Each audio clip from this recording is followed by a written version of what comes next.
বন্দ্যোপাধ্যায় অভিষেক বন্দ্যোপাধ্যায়ের কথা বলে আমাদের মতন যারা অভিষেক বন্দ্যোপাধ্যায় মমতা বন্দ্যোপাধ্যায় যাদের কথা বলছেন বা ময়ূখ রঞ্জন ঘোষের বয়সী যারা ইয়াং অডিয়েন্স যারা তাদেরকে টেনশনে ফেলে দিচ্ছেন।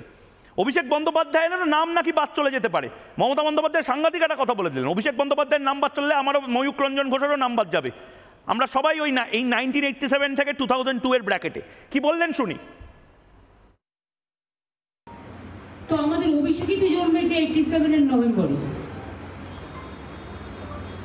মজাটা দেখুন, ডকুমেন্ট যেগুলো দিতে হবে, provide any document for father from the list given below establishing date of birth and or place of birth. Provide any document for mother from the list given below established date of birth and or place of birth. মানে হচ্ছে বাবা মায়ের birth সার্টিফিকেটও দিতে হবে। এটা কি হচ্ছে? Can you say that everybody have their father certificate, birth certificate, their mother birth certificate?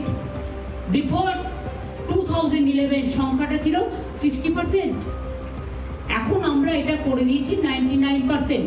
সেটা এখন আফটার 11, বিফোর 11 তো ছিল না। 40% লোকের ইনস্টিটিউশনাল ডেলিভারি নয়, যা ইচ্ছে তোদের বার্থ সার্টিফিকেট নিজেরই নেই, তো বাবা মায়ের কোথা থেকে দেবে? আমি তো জানি না আমার বাবার কবে জন্মদিন বা মায়ের কবে জন্মদিন, মৃত্যুদিনটা জানি, তার কারণ আমাদের বেঁচে থাকাকালীন তাদের মৃত্যু হয়েছে। প্রসূনদা, জিনিস বলার দরকার যে একটা প্যানিক সিচুয়েশন তৈরির চেষ্টা করা হচ্ছে এবং এটা পরিকল্পিত। এটা আমি নিঃসন্দেহে এটা পরিকল্পিত, কিন্তু কেন্দ্রীয় নির্বাচন কমিশন যে তালিকা দিয়েছে 11টা, তার মধ্যে পাসপোর্ট রয়েছে, বার্থ সার্টিফিকেট রয়েছে, ব্যাংক সার্টিফিকেট রয়েছে, পোস্ট অফিস রয়েছে, ল্যান্ড সার্টিফিকেট রয়েছে, লোন সার্টিফিকেট রয়েছে, স্কুল সার্টিফিকেট রয়েছে।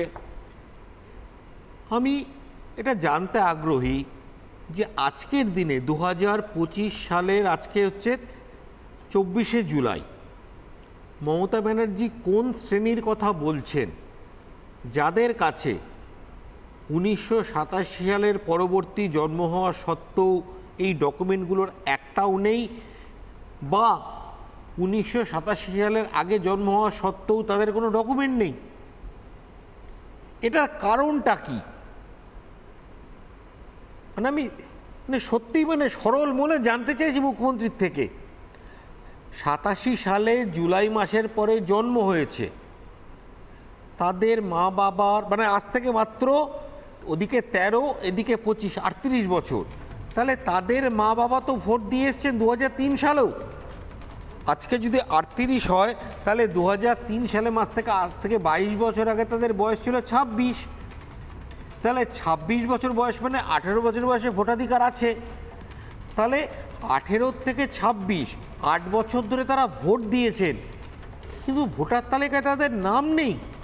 মমতা ব্যানার্জিকে এটা বলতে চাইছেন যে 8 বছর ধরে ভোটার তালিকায় নাম না থাকা সত্ত্বেও সেই লোকেরা ভোট দিয়ে গেছে যাদের সন্তানদের ভবিষ্যৎ নির্দিন শঙ্কিত। এই ব্যাপারটা আমার কাছে খুব কনফিউজিং, এবং কনফিউজিং আরও বেশি হয়ে যাচ্ছে কারণ 3টে স্ল্যাব তৈরি করা হয়েছে 87 আগে, 87 থেকে 2002 এবং 2002-এর পরে। এই যে তিনি যে কনফিউশনটা তৈরি করছেন, ময়ূখ হয়তো এর মধ্যে চলে আসছে। I am sorry Mayukh, my condolences or my heartfelt sympathy with you. অভিষেকের সঙ্গেও রয়েছে। তাহলে অভিষেক বাবুর মা বাবা যারা ভোট দিয়েছেন 2002-এ, 2003-এ, 1994 মমতা ব্যানার্জি বামফ্রন্টের মৃত্যুঘণ্টা বাজিয়েছিলেন ব্রিগেডে, কারা ভোট দিয়েছিল? মমতা ব্যানার্জি পরিবার ভোট দেয়নি তার সপক্ষে। 97-এ ভোট দেয়নি যখন বাজপেয়ী ক্ষমতায় এসেছিলেন, যেখানে তিনি রেলমন্ত্রী ছিলেন। 2003-এ ভোট দেননি যখন জ্যোতি বসু অর্ধেক ক্ষমতা ছেড়ে বুদ্ধদেবকে ছেড়ে চলে গেলেন। তাহলে তখন যদি মমতা ব্যানার্জির পরিবার ভোট দিয়ে থাকে, তাহলে আজকে তিনি অভিষেকের ভবিষ্যৎ নিয়ে শঙ্কিত হচ্ছেন কেন? নানা ধরনের কন্টেন্ট দেখার জন্য লাইক করুন, শেয়ার করুন আমাদের ফেসবুক পেজ, সাবস্ক্রাইব করুন আমাদের ইউটিউব চ্যানেল।